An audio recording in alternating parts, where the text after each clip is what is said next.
Now time to check in on weather with Nebraska Extension Ag Climatologist and Market Journal Chief Meteorologist Eric Hunt. Eric, understanding you have a bit of an extended outlook when it comes to weather. Thanks, Bryce. Let's start off by taking a look at where we are with El Nino, which is probably going to get a death certificate here in the next month or so. In terms of our sea surface temperature anomalies, you're about that El Nino threshold. We are headed down toward where we expect a La Nina to develop, and the CPC is expecting a La Nina to develop this summer and persist through the fall and into the coming winter.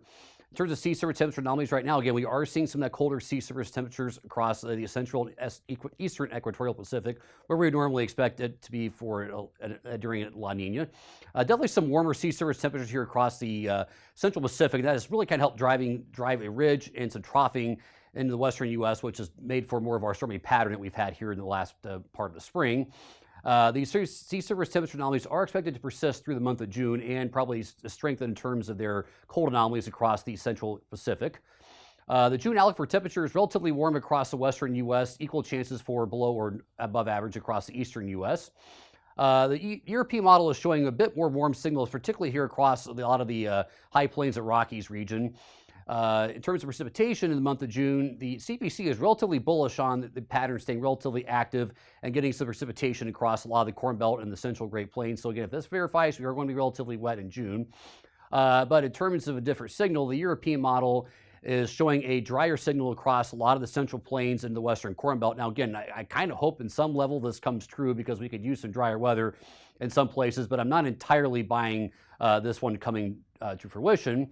However, there is some past precedent, though. June of 2020, 2016, we were coming from El Nino going into La Nina. We did see some drier conditions across a lot of this region where the European model is showing us being a little bit dry. But again, the European model and other models have been trying to show us being dry in that 3 or 4 week time frame for a while now. That just hasn't necessarily been materializing at this point, but maybe at some point it will. In terms of temperatures, though, I'm more confident about it being relatively warm in June. Past precedent would suggest us being fairly warm in June as well. As we head into the month of July, though, I think we may have to watch out for ridging developing across the southwestern United States. And if that happens, that would actually put us in a relatively favorable region for getting at least periodic chances of storms. So we may actually see a pattern like we had late June and July, like last summer. We just had periodic chances of some heavier storms rolling through, which is not necessarily good. It was good for the rain, but not necessarily good news for hail damage and wind damage for crops.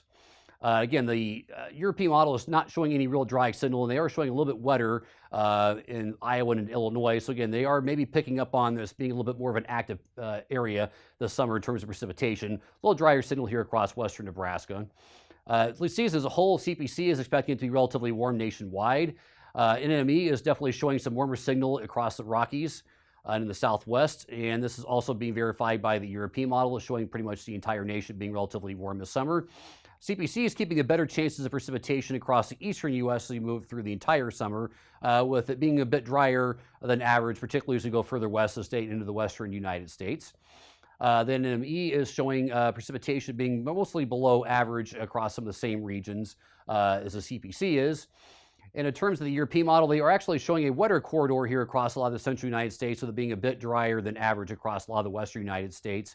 And in terms of seasonal drought outlook, the CPC is showing some improvement here across Nebraska and degradation across the southern plains. Thanks, and back to you, Bryce.